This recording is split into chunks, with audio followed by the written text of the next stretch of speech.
1, 2, 2. Check.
Check 1, 2. Check 1. Check, check. 1, 2. More. Yeah. We are ready. Check 1, check 2. It's good, right?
Good morning, everybody. Welcome to the .org Expo. Thank you all for joining us here for today's first panel.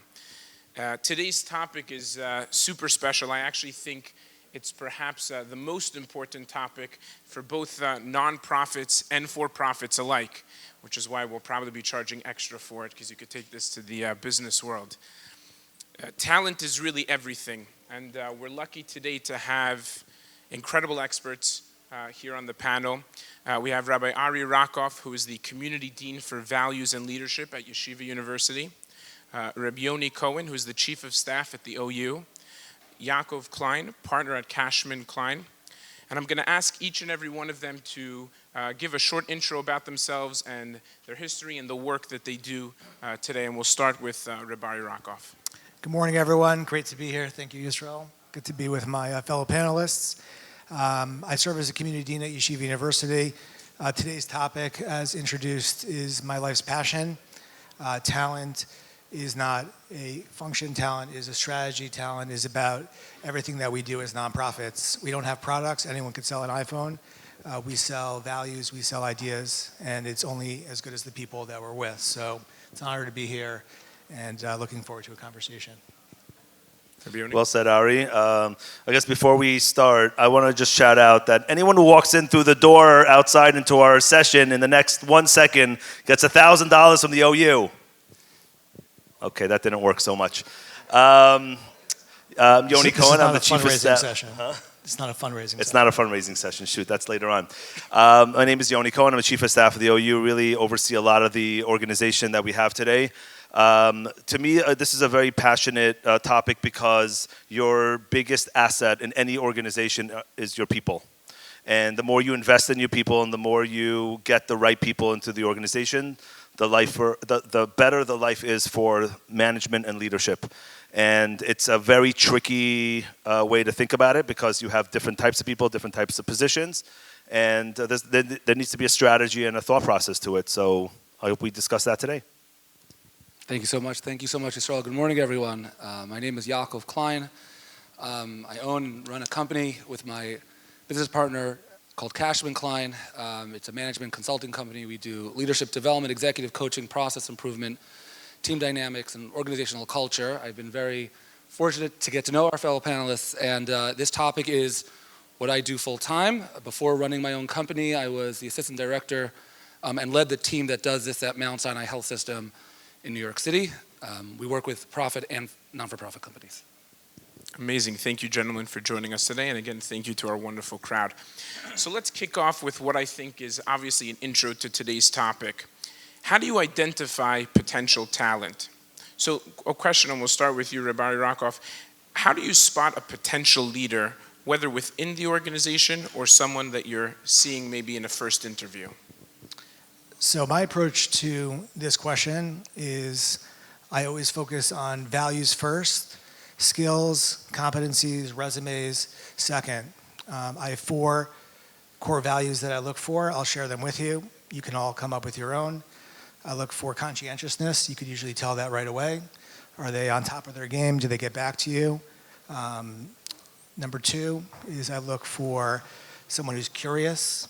You know, are they asking questions, lifelong learning. Number 3 is I look for people who understand relationships.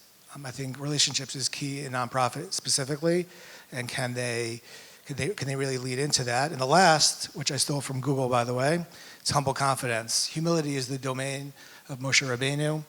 Confidence and cockiness is not something that we put on a pedestal. It's the combination of the two. Values over competencies. Competencies come second. Rabbi Yoni? Yeah, totally agree with Ari. I would just add to that don't skip that step. You have to identify the values that you yourself and the organization stand for. No one is coming into the nonprofit world to make a lot of money. I think we all know that.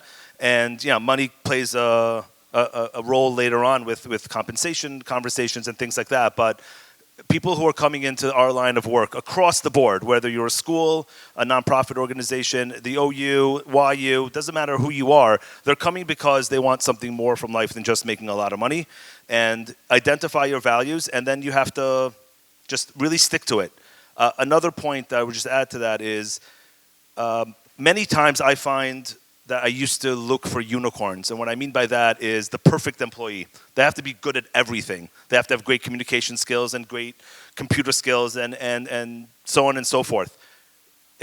Unicorns are hard to find.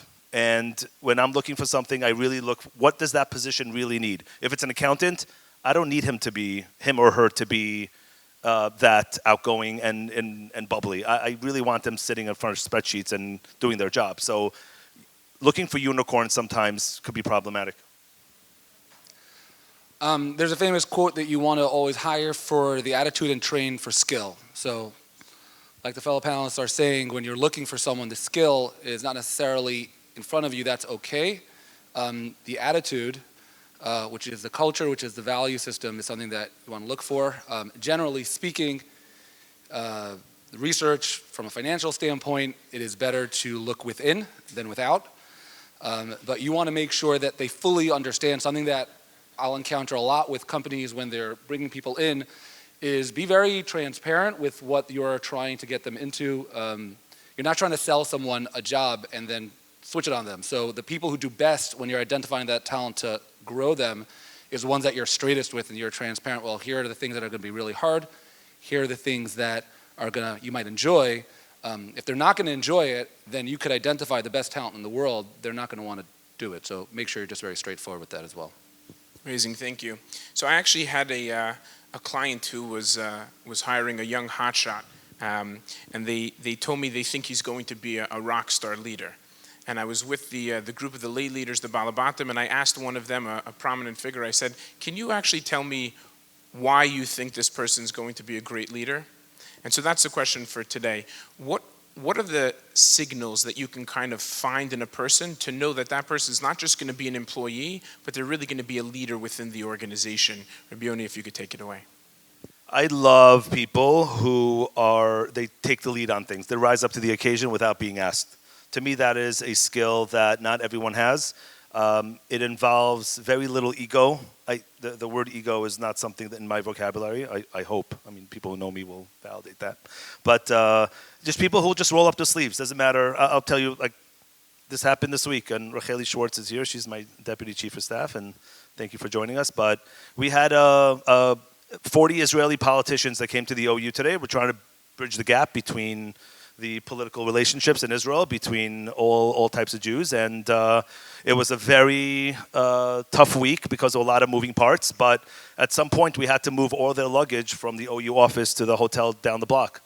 And I didn't even have to, beg people to do it. There were people at the organization that we knew that we hired for that reason who just rolled up their sleeves, and people in pretty important positions, and just moved luggage in downtown Manhattan in the middle of rush hour to the hotel because that's what needed to be done. To me, that's a sign, a major sign of I will roll up my sleeves. Doesn't matter if you're a CFO or you're a fellow that's just starting by us. That's a skill set that is a must for us. Sure. In addition to what Yoni's saying, when you think of leadership and how you're looking for it, how you cultivate it, you want to tease out the difference between leadership and something like management. And management is I have all my boxes checked and I know what's going to happen and I'm moving something forward. With leadership, you want to, particularly if someone's not a leader, you want to look at how they're building relationships and how they can influence. And influence being really defined as someone that could move something without having any authority. So they don't have the power over anyone. They don't, these people who they're influencing don't report to them, yet they could still build the relationship, trust, and have them actually follow through. So the relationship building part, and are they able to influence the people around them to get things done without having any authority? Right. Agreed with all those points. I'll add one more. I think that in a .org nonprofit environment, the key, I referenced it earlier, I call it the commodity of relationships. It's the ability to, work hard, roll up your sleeves, lead your peers, but I think if you're really looking long term, it's somebody who can engage at the highest level in terms of the constituents you serve in your nonprofit, including the board. So I'm looking for that skill very early on. If you can't do that, you're never going to be able to rise. And I think most in the room at the executive level understand that. So it's obviously not the easiest thing to tease out, but you can start to see pretty early on if people have that potential. And I'm sure we'll talk about it more, but you got to give people exposure to that and expose them to senior leaders and board members. But that, for me, is sort of an experience that I could tell pretty early on if they have the goods. Amazing, thank you. Very often in human capital within nonprofits, individuals leave not necessarily for higher pay, like you mentioned, Yoni. None of us are here today because we want to make, we can all do better in the for-profit world. But many times employees leave because they feel like they're kind of capped out. There's no opportunity for them to be able to grow within their roles. So how do you create opportunities for young individuals or individuals that are earlier on in their career, maybe in general, maybe within the organization, to kind of really showcase their talent and showcase their skill set? We'll start with you, Rabbi Yaakov. Sure. I think first you have to just be honest with yourself and your organization whether there are real pathways to leadership in a practical sense. It's nice to give someone the opportunities. We could talk about that of owning a project, pushing things forward, but you also have to understand, are there practical limitations to it? What you would like to do, though, is when we're trying to cultivate it and you want to showcase some of that, look for projects that are just beyond the skill set of the person that you are working with. You don't want to necessarily give someone something that they can hit out of the park. You want something that they could really sink their teeth into and show that not only are they going to be able to own a project, but they're also going to, they might have to learn a new software, a new skill, a new part of the industry that they hadn't had before. And that will fulfill some of what their drive is and their purpose is, because they're learning something new and they're growing in that way without actually getting a title, and hopefully they'll accomplish as well. And actually, just to that point, I think what you're mentioning is so important, because a lot of times when we think about workload, we're focusing on what we need to get done as opposed to growing the individuals we're doing those things with. So we'll say, I have this project executed, as opposed to, how can I turn the opportunity into something that's a growing opportunity as well? Rabbi Yoni, if you want to comment. So I'll disagree a little bit with Yaakov, but I hear what he's saying. That's the American way of doing things. It's like, a little more than you're used to doing. I come from an Israeli background. We throw people in the deep end of the pool. And it doesn't always work out. But the ones that do, you then get the diamonds in the rough that really stand out. I mentioned before this Israeli delegation that came to our office. We gave one of our fellows the responsibility to play a quarterback. This is 40 Israelis landing on Sunday morning in Newark Airport that have to go visit Lakewood, Muncie, YU, go to Washington, D.C. for 2 days. They went to Brooklyn to meet the Syrian community. They had a packed schedule. And we had a fellow, a 22-year-old, who's here, by the way. Seth, are you here? Seth is here. Hey, Seth. So Seth is here, and he did an incredible job. We handheld him along the way, and he ran into some things that he needed help with, but we threw him in the deep end of the pool. And to me, that's how you really get the talent that you really want to step up. I will admit that at the OU, we have the luxury of retaining a lot of our superstars because of the broadness of our organization around the country, around the world. So it's a little easier for us. But there are ways for every organization, small or big, to create a plan, and it needs thought process. It's not going to happen when that person comes to you and says, I need growth or I'm leaving. And we've all had that happen to us. It needs to have a strategy behind it of like, what do I do when number 2 superstar wants to grow, but their boss is also a superstar? That happened to all of us also. So these are real life things that happen. I should probably disagree with you, and then maybe we'll fill the room even more. But I actually do agree with really both points. I would say for a back pocket idea, I like cross-functional teams.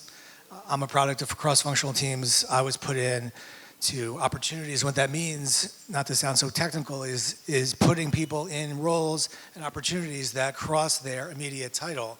Don't keep people in their own silos and roles. Give them opportunities to take on projects that span the organization, even if it's not in their immediate job description. Like Yoni said, they'll lean into it. The other thing I'll say, and just write this down because it's probably the only thing I have to say of immediate value, I hope my panelists will agree. Look it up. There's a 70-20-10 rule. It was created by the Center for Creative Leadership in Greensboro, North Carolina. They're the elite leadership group in the country. I see some heads nodding. Just write it down, because if you want to learn how to be a fundraiser, 70% of that is just doing it. You can't watch videos. 10% is the learning, the reading, and 20% is mentorship. It's a pie chart. It works. It's foolproof. 70-20-10. 70 do, 20% mentor, 10% learn. Get the ingredients right, and you'll have success. Amazing, thank you. So I want to take a 2-second pause before I ask the next question so that everybody really appreciates that the people on this panel are incredibly equipped for this answer, for this question, and I think we're going to gain a lot of insight. So now's the time to give full attention. So each of you in your own respective careers have managed very large teams. In fact, sometimes have even managed lots of teams of managers that have managed large teams, some thousands of employees. Can you speak about a specific project or program that you developed to mentor individuals, not necessarily to become leaders, but to really grow within their career? We'll start with Rabbi Ari. So I had the privilege of working at the OU for 7 years and built their leadership development department. I know some of the projects they'll continue. One that I'm very proud of, and we may have some alumni in the room here now, is called NCSY Lead. Does it still go? Good, excellent. It's called High Potential Program, pretty classic in corporate. Nonprofits should adopt that. It's identifying your middle management talent. I know we'll talk about succession at some point. It's your middle management team that's going to be your future. And I think it's been I hope it still continues to be a transformative experience. Once again, I'll just repeat it, 70-20-10, we designed the program that way. So 70% was doing what you're doing, but we matched everyone up with mentors, and mentors in their areas. It's very important that you do have to create sort of a cohort experience. I believe that that's a way to really, and a lot of organizations do this, having a group also embeds it into the culture, but you have to keep account for what people are doing individually. So I would say the cohort model with individualized learning tracks is really the best blend in my experience. Yaakov? Sure. So there were two programs that we run, and they both have similar sort of approaches. When I was leading a team at Mount Sinai, and it's a very large place, right? There are 40,000 employees there between all the hospitals and clinics. And so we had a program in which we created an internal internship program. So for those of you that have larger organizations, the idea was we're such a large company that you can intern for your own company in some sort of discipline that's not your own, which we did for several years. It was very cool. We also had a high potential, what we called emerging leader program that was skill-based. And so we took a cohort through an application process and they would learn certain skills. Something that we did very purposefully, and I would encourage everyone to do this both inside your organizations, but also look to outside your organizations, is just setting up meetings with not necessarily even mentors, but even lunches or coffees with people that you would want them to meet that are who you would want them to learn from. I think that the nonprofit world is mission focused, and I don't think anyone, if you reached out to a CEO or a COO of a different non-for-profit and said, I have someone who, it would be great if you just have coffee with them and talk to them about what you do, I think you'll find a lot of collaboration there. So having something formal, but also something a little more informal. I agree with both Ari and Yaakov.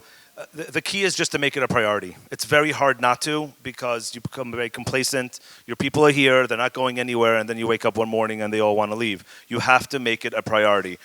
Something small that I created myself, it's really, really small because our HR department at the OU has really made this a priority and gotten different groups of people together to share their experiences at the OU. But about a year and a half ago, I created something called Yoni's Cronies. I'm a very big believer that the power in each department lies in the number twos, not the number ones in that department. So I got the number twos in a room together, and obviously we start off with like a half-hour venting session about our bosses, but then it tachlis of how we could help each other, and the relationships that I built with these number twos still go on, and we've created this bond with each other. So each organization is different. Just prioritize it. It's really, really important. Amazing, thank you. Sometimes there's an emerging leader or an emerging employee that's really ready for growth within the organization. But unfortunately, the C-suite is really ran in a silo. And so somebody can work for an org for 10 or 15 years, and they've never really been involved in executive strategy or decision making. How do you include all of your employees, or the vast majority that are on a growth trajectory, into those conversations? And what are kind of some tricks that maybe we can use when doing that? We'll start with you, Rabbi Yoni. I'm conflicted with saying that that's a skill you could learn or something that you just have and is hard to learn. Yaakov is going to yell at me saying everything is learnable. So, as long as it's behavioral. It's true. Again, it's very hard for me to compare the OU to other organizations which are just massive when it comes to these things and things that are a little more complicated in our world. I really believe in giving everyone a chance to prove themselves and getting to that next level. As long as you communicate it in very, very clear terms of what's expected. The OU in the last couple of years really entered this whole goal initiative of everyone setting goals, having benchmarks that they have to hit. And once you become clear at that and expect a certain level from your C-suite or from your higher managers, you have to hold them to that. And obviously there's help along the way, but it's just clear communication. It's that simple, I guess. Yaakov? Yeah, Hello? I think exposure is obviously including them in appropriate meetings is very important. Giving the room for failure, so I think is going to be important as well. Don't necessarily throw a project the first time, perhaps, at someone where there's little room for failure without support, I should add. And then again, it has a lot to do with interest. Sometimes people want to be in the room for a conversation, but don't necessarily want to execute on a project. And so giving them the exposure is very important, and just having them say, okay, so what did you learn? What did you see? What did you hear? What stuck out to you? Sometimes when they're in a meeting like that, can you see afterwards, did they understand the strategy in the room? Did you see the politics playing out? Did you understand the personalities and the sort of the power differences that are there and how that might play out afterwards? And if they got it. The only pushback I'd have to that is that for the C-suite where you really expect a higher level of less rope, meaning like you're being paid very handsomely and you have all this years of experience and you came in with all the accolades. Am I comparing you to somebody who's like 2 years in the job market? I was referring to someone getting exposure to those types of meetings, not necessarily who's going to be hired into the C-suite level. So I have a little bit of a different take. C-suite, creates a hierarchy structure. So I believe that we should be thinking about our organizations as launch pads.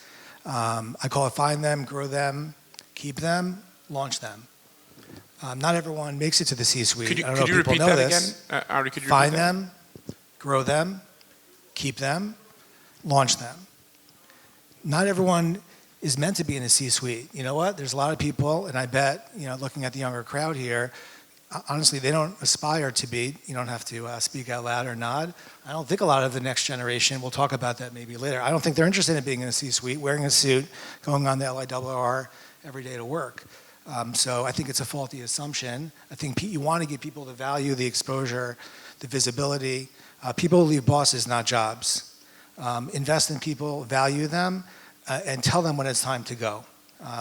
Invest in them and show them their path of where they'll succeed.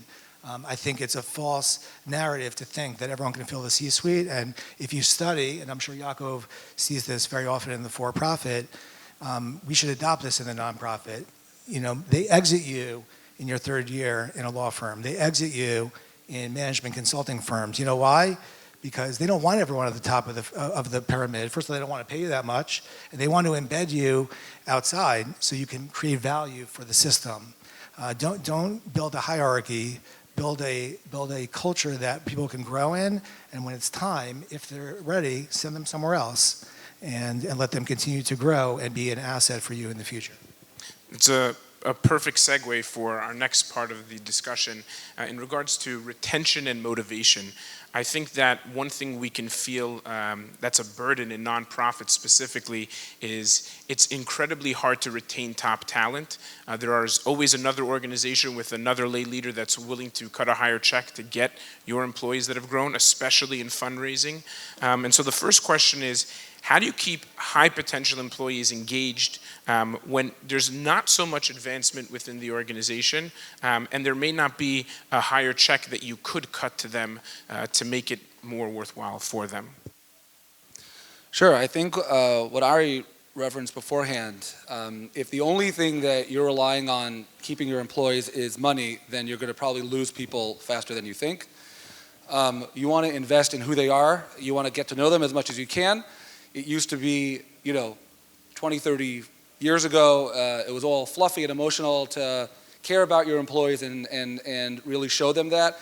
These days, people have much less of a tolerance for an organization or an atmosphere that is toxic. I mean, they're going to go very quickly. So if you can flip it, if you can understand who they are, connect with them, show that you care in all the ways that you care, in addition to trying to at least keep to an industry standard of a salary, more often than not, you'll create a good retention. And it sounds again fluffy, but I always tell the people that I coach, just treat them like you would treat your kids in the best possible way. You have to take care of them. Don't always expect thank yous.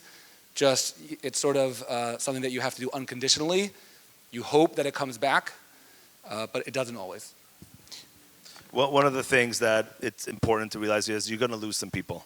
You're going to lose people because you're a great organization. There's a lot of good people out there. I should have started by saying this, that when I've been in the nonprofit world for about 25, 26 years. I was at the tail end where it was like the perception was if you can't really hold a real job, you go into the nonprofit world, they'll be like, they'll take care of you. That's not the case anymore. The superstars in the Jewish world are working for the nonprofit, and a lot of them are getting paid handsomely. The world is completely different than it was before. So to retain such people is going to be hard. To me, it's shared values. Ari mentioned it to start off. You got to make sure that you connect with them. It's also understanding where they're coming from. When I sit down with employees who are thinking about leaving because they see the growth is maybe not there and their boss is a superstar and whatever the reason may be, when I sit down with them and talk to them a little more about, what could we do to keep you? I understand that praise and, flexibility in the schedule doesn't pay your Con Ed bill. I get that. But, sometimes just going for another $10,000, $15,000 when you look at the numbers and working through the process with them, I've seen that help a lot. I cannot tell you how many people left the OU and YU when I was working there and then came back a couple of years later because no one coached them. No one worked through the process of like going to another place and the commute, and it costs money to go to this commute, and then you have to hire babysitters because you're not as available because these two organizations were more flexible with your time. So having that conversation, showing that you care about them as people is one of the key ways of retaining people. I don't believe anyone ever leaves. That's my philosophy. If you leave, it's because you have other opportunities and we'll help you get there. First of all, the research backs this up. 50%, no one's leaving because of money. So just know that. Put that in your back pocket. If people do, they have to, and you'll wish them well. No one ever leaves. 50%. The statistics show, meaning like it's a good point. Meaning, in terms of indicators, lead indicators, you're thinking it's 90% they're going to leave if you're not going to give them a couple of bucks. It's just not true, and we can go deeper on some of those. I'm glad to talk about it offline. But bottom line is, invest in your people, show them the value, invest in them, get them coaching, get them mentoring. You were talking about limited resources. There's ways of investing in people that are not costly. Flexibility schedules now, as we all know, go a long way. But don't think of it as leaving. Yoni just pointed it out. People come back. They want to stay connected. It works in nonprofit. We're mission-centered. Put them on your board. Involve them, connect to them. And one other trick to put in your other back pocket is, guess where all your talent comes from? It always comes from previous staff. So how you exit them will manifest itself in terms of what comes back to you. Source your talent through your people and source your talent through your alumni. LinkedIn has done a lot of research on this, and there's a great book called The Alliance. I recommend everyone to read it. It's all about alumni networks. No one ever leaves, at least not in my book. No one ever leaves an organization that I'm ever part of. Relationships carry forever. I just want to add, it's the people. I think that you mentioned this, Ari, and it's an important point from an attention standpoint. The people who leave are the people who are good. The people who are your low performers are very happy staying and doing a bad job. So the people that leave are the ones who have opportunity and could find. So usually, like you might find in any situation, our attention is usually pulled toward fighting the fire, dealing with the employee who's not doing a good job, if you have a formal plan to do that or not, but usually all we have to deal with them, hold them accountable, and so naturally we're not paying attention to the people who are actually doing a good job. They're the first ones that are going to go. So just make sure, like they're saying up here, if you don't have an active plan to do this, it simply won't happen on its own. Can I just say that that's such an important point that was just made. We're talking very aspirationally about the leaders, There's a lot of other employees who maybe shouldn't even be there either that you should also be paying attention to. And it's part of a whole system and culture that you have to create. Don't let people just stick around because they have nothing else to do. That's not healthy either. And by the way, the people that are leaving because of that. They don't want to be part of an organization that's lackluster. They don't want to be around people who are just showing up late and not working hard. So look at this holistically, and I think that distinction is huge. Two actual just interesting points on that. I was actually once speaking at a conference, and I'm not going to ask this question to everybody here today because some people might be here with their employees. And somebody asked, how do I retain this high-level employee?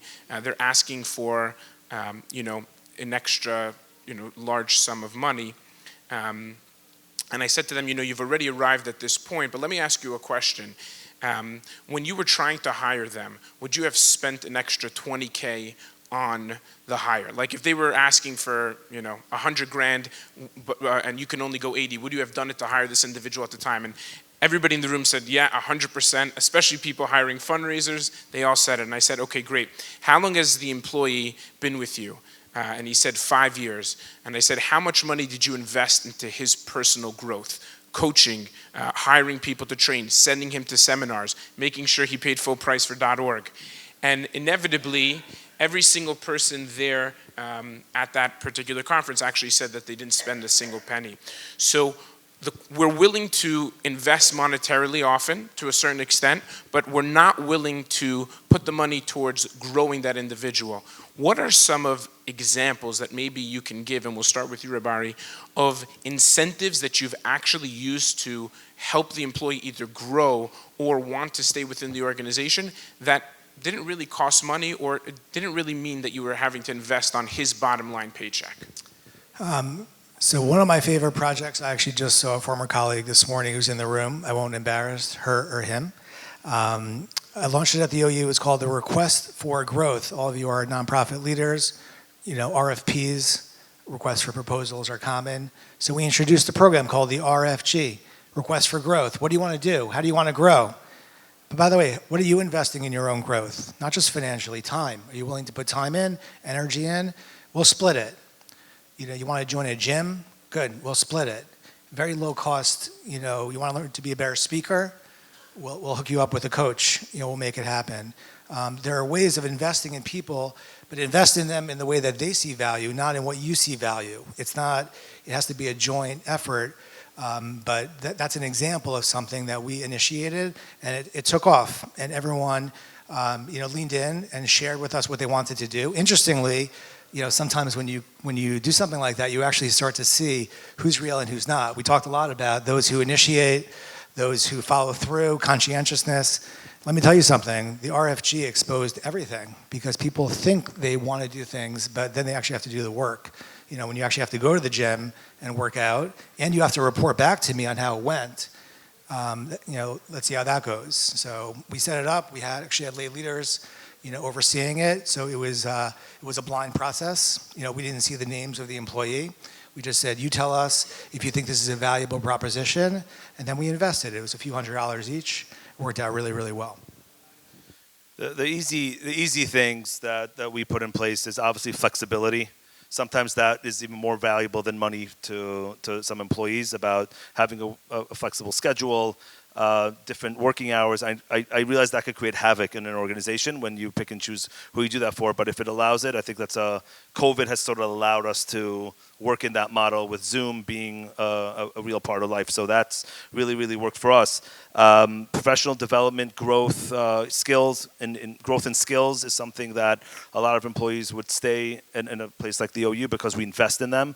A big shout out to my fellowship in the back over there, who the OU created a executive fellowship for college graduates to get them into the nonprofit world, and Baruch Hashem, a lot of them are staying in the nonprofit world. So it's a very successful program. But when they feel like they're part of a family, many times that really stays. So those are the really, really basics. But again, every organization has to look at it differently based on what their resources are. I'll give you an example. I've done it with my team, and I've used it with the companies that I consult for. It's really cheap. Have a one-on-one book club. So if you have an employee or a team, depends on how much time you want to invest, have them or yourself choose some sort of professional leadership skill type of book, in the same way that a group will go through a book club, a couple of chapters at a time, and discuss. You could choose any book. There's a million leadership books out there. There's a million self-help type of growth books around professionalism, and say part of our check-in that, besides we're running through the projects, we're going to take a chapter, read it together, discuss how we could practically apply this to our organization. I have found both with the people that I lead as well as the people that I consult for, everyone loves the idea and it works very well all the time. Amazing. We're going to do one more question and then open the floor for Q&A. So recently, Warren Buffett obviously announced that he'll be stepping down as CEO. Unfortunately, he did not pick any of us on the panel. I'm not available. Yeah, we're unavailable. The OU has told Yoni he cannot take the job. If you want, I could coach you, Yoni, for the position. I think something with nonprofits that's very different than the for-profit world is very often, and I'm sure people in this room can attest to this, nonprofits are started as passion projects. And so people feel incredibly emotionally attached to the things that they do. It's not a healthcare company that if you do well enough, you're happy to stop working day to day and sell. How do you deal with succession in a healthy way to make sure that there's really a game plan, whether it's a full succession of an entire person and role, or whether it's just parts, saying, you know what, you've been the CEO, you've been doing this for 10 years, you don't really need to do these 5 items every single day. How do you do that? And we'll start with you, Yaakov. Sure. This runs sort of 2 separate ways. Succession, so it's the answer that no one wants to hear, which is always depends. And how much of this is a family business versus not? And I say that both from either it could be a yeshiva, it could be an organization that was started by a family. Succession planning looks very, very different in an organization that's family run than not family run. Usually, if it's family run, I guess everyone knows who's going to have that succession plan, typically down to one of the children. Whether or not that's the best move is certainly up for debate between each organization. When it's not, then it really depends. These days I have found that I have a handful of non-for-profit clients. Most of my clients are for-profit. But I have seen non-for-profit, the direction has become a lot more strategic. It's become a lot more goal-oriented, like Yoni was saying before. These are plans that in the past a non-for-profit wouldn't have in place. There are metrics, there's KPIs. And so really understanding either who from the inside or who from the outside can take you to where your goals are set. So if you want to plan from a succession standpoint, know where you want to go before you decide who's going to be put in there. It's hard. Successional planning is very hard because it involves no ego. When you have a department director who's very, very valuable to the organization, you can't just walk up to them and say, when you are ready to leave, who's going to take over for you? That's not a normal conversation to have with somebody, but that department director or that leader has to have that as part of their mandate to make sure that their work continues afterwards. We actually had a crazy situation at the OU. We had an HR director, chief of human resources, and it was there for about 25 years. Excellent individual, really created a great HR office. I've never seen anyone have a tough conversation as well as he have. And you have to have a tough conversation sometimes. So he was fantastic. But we wanted to introduce new things to the OU, professional development and growth and things that an old school type of HR directors may not be in his lingo. And we tried to push, we tried to do it. It worked a little bit, but he actually came over to the leadership of the OU and said, I want to swap positions with my number 2, because my number 2 is this young, vibrant, out-of-the-box thinker. And I have something to still give, and I want to do it because it's what the organization needs right now. And that was his succession planning from the beginning. He groomed this number 2 for about 7-8 years, and that person took over as number 1 now, and it's been a success story. I understand that that's like it doesn't happen on every other day, but succession planning is hard. Very seldomly can you replace a 1-for-1. Sometimes it's okay to have a 1-for-3 type of succession plan until you can figure it out. We have one of our departments, JLIC, which is on campus couples that over 30 campuses in America, 10 in Israel, and it's going really, really well. We have a department director who's amazing, and in the back room, we sometimes, over some scotch and cigars, we think about what would happen if I say this person got hit by a bus, but other people would say differently. But we would say, okay, he has 3 great number 2s who could fill in the meantime. Is that a succession plan? Maybe temporarily a Band-Aid, but a real succession plan with details in it takes a lot of thought process, coordination, and tough conversations. Success and succession go hand to hand. You're all in this room, I'm sure, leading very important organizations. I imagine your organizations are all running very well right now. We have to be able to anticipate and to think what would happen if we're not there, and if things are not working because you're not there, so that's a problem. Try to create, it's not about making yourself irrelevant, it's about creating an infrastructure that will last. And I'm sure my fellow panelists can attest to it.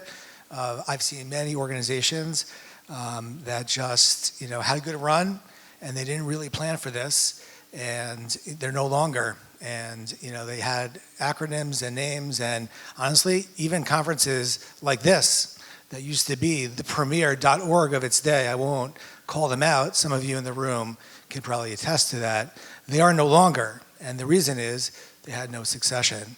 The entire initiative lived and died in one person's idea and vision. God willing, for .org, I hope you have many more years of success, but it's only going to happen by creating that succession. So don't think of it in a morbid way or in a existential way. Just be very practical. Your institution will not succeed if you don't plan for it. And by the way, I don't think that Berkshire Hathaway did it very well. Warren Buffett is about 90-something years old. So in all fact, he probably should have stepped down. I think he's sort of phased out already. I don't think that that's a success story. I think that that's just, probably the shareholders, asserting pressure and influence. I actually think that's not a good case. So don't follow Warren Buffett for that. Follow his investment advice, but not his succession. But in all seriousness, the .org, test will be the test of all our organizations. How do you continue to grow and expand and live beyond yourself? That's what it's all about. That's what legacy is all about. That's what we're all about in terms of our mission. So, let's get over our ego and let's just do it. Amazing. Thank you so much. I know we have, I was told 5 minutes, we're going to give 7, and then they won't let me come back into the room. If anybody has any questions they'd like, I can pass around the mic if you'd like, if you want to maybe stand up. You got a mic? You'll run it? One of the things you had mentioned was that you have to have no ego. And that's one of the things that I think is kind of a little bit, in some organizations it's fantastic if there's really no ego there. Very often people are in either the C-suite on the internal side or they're externally a board of directors, whatever it is, there's external pressures. People have egos. So if you're an employee looking to grow and there are people who have real egos there, what is the employee supposed to do about it? Because I don't think telling the people who have the egos that they shouldn't have it is going to work.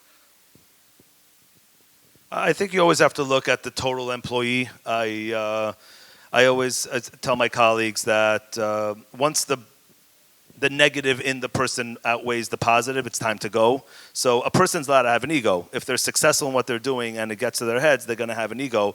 I'm a very big believer in transparency and real conversations. Many times we skirt around the issue because we don't want to hurt anyone's feelings or things like that. But God knows at the OU we have people with massive egos, and we deal with it. We sit down and have the conversation of that. It's just showcasing yourself as like a person who's very shallow, a person who's just doesn't care about Klal Yisrael, cares about themselves more. And it resonates if you have the real conversation. That's what I've found out.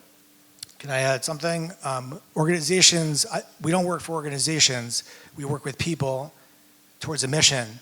If somebody, let's say if you're mentoring someone or if it's you that you're asking about, so find different people to hang out with. And if they're not in the organization, find them outside. And if they're not in the organization or outside, find somewhere else to go. You cannot succeed and thrive. It's not about the organization. An organization is not defined by those egos. If that is the organizational culture, first of all, I wouldn't believe that everybody was in that category. So find someone else. I work in a large company or organization. There's parts of my own organization I wouldn't want to work for based on ego. So I don't work with them. I find my way. So that's how I lead my life. Organizations are made up of people, but they don't define us. I'd also just add to that, and then we'll take 2 more questions.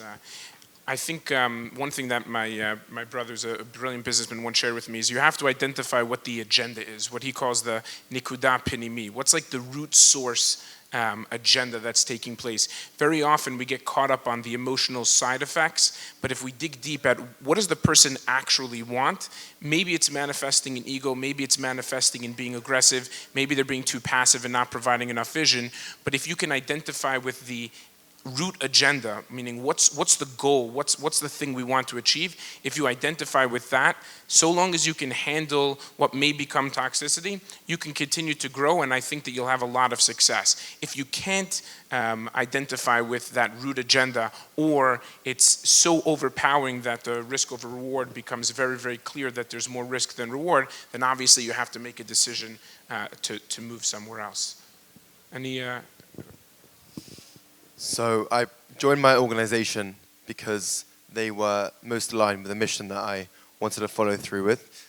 And it's been phenomenal, and they've been investing in me, and I certainly see a lot of potential to drive the impact that I wish to see in the world. Having said that, I do foresee a time will come where my particular goals and vision are somewhat misaligned with theirs. And whilst currently I am certainly moving towards that, at what point should I identify some key indicators, and what would those key indicators be, whether it's time to grind my feet in and really push the organization in a certain direction and see where that goes, or to branch out and create a new sister sort of organization that is more aligned with the vision that I believe will be most successful. Sure, I'll start, but I feel like this is a question for Yoni.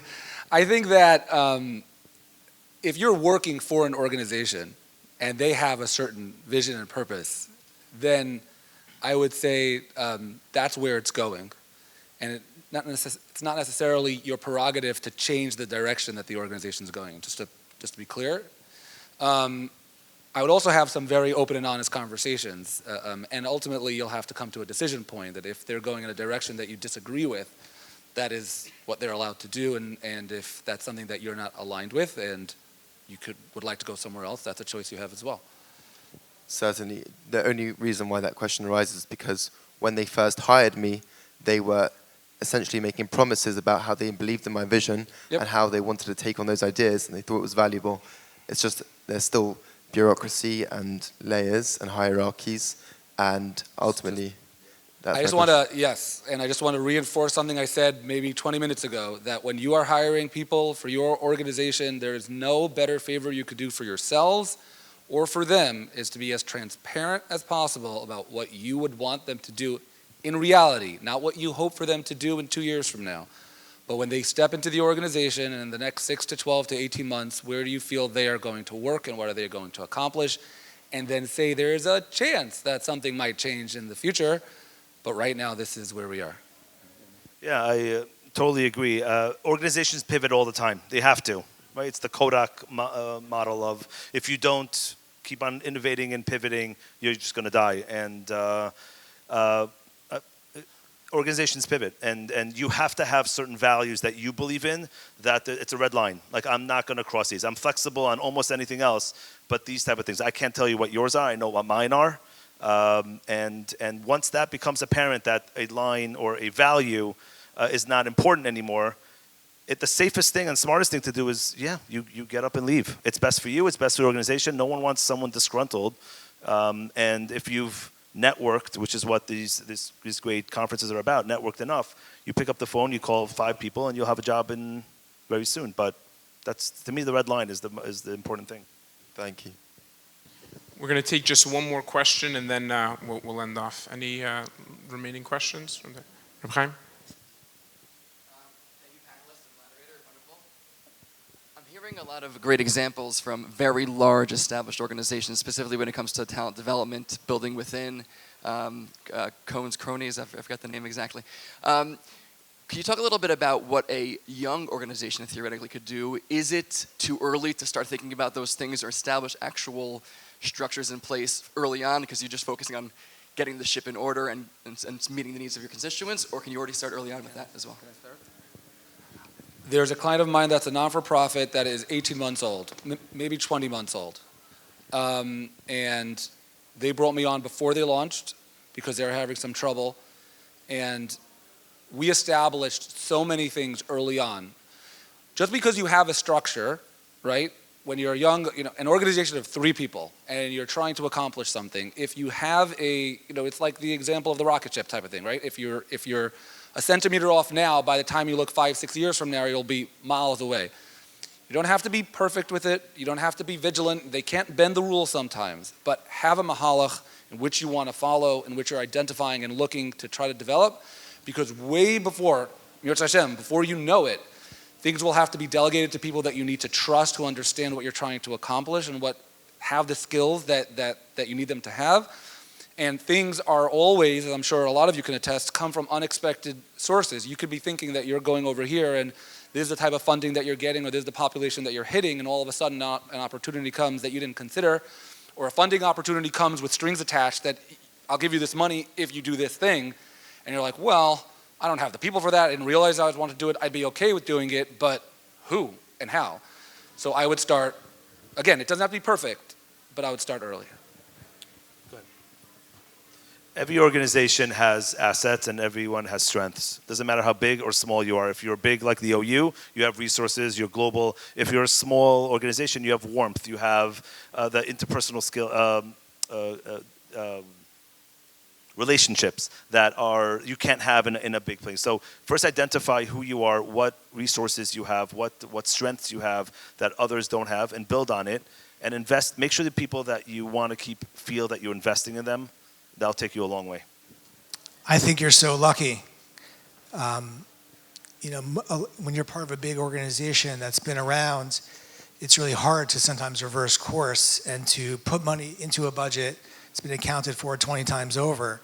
When you're a startup, anyone that's working in an organization that has a smaller, more intimate environment, you get the benefit as the leader to actually embed all these ideas. And as you've heard from this panel, and glad to talk offline, it's not the expense of it, it's the intentionality of it. And maybe just to kind of go back to that to bring us full circle, hiring a talent is not a job function, it's a culture, it's a strategy, it's every single day. And that's why a lot of people aren't really good at it, because it's really hard. And you have to be thinking about it all the time, and you have to be looking at all your employees all the time. So yeah, when you have 1,000 employees, so guess what? That's really hard. When you have 7 in a room, there's no C-suite. You don't have to worry, how am I going to expose them to my senior leadership? How am I going to make sure that the values are aligned? Guess what? All the values and all the people are in the room. So I actually think you're lucky. I came here to this conference with a mission. My mission is really to relate to everybody that we have to, as a group, because we're all in the same boat, build a pipeline of young, talented professionals to get into the workforce. There are hundreds of YU, Turo, Excelsior, base measure students that are looking for summer internships, and that's where it starts. And if any organization, any school could start something to get a couple of people in, and that's where it begins. We need to tap the brightest and the youngest and the smartest of the next generation into this world. They're there, they're hungry for it, but it does require us to make it a priority. So the OU is 100% behind it. We're investing a lot of money into that. YU is joining, also other organizations joining as well. We have to get that talent pool up because we need it for Klal Yisrael.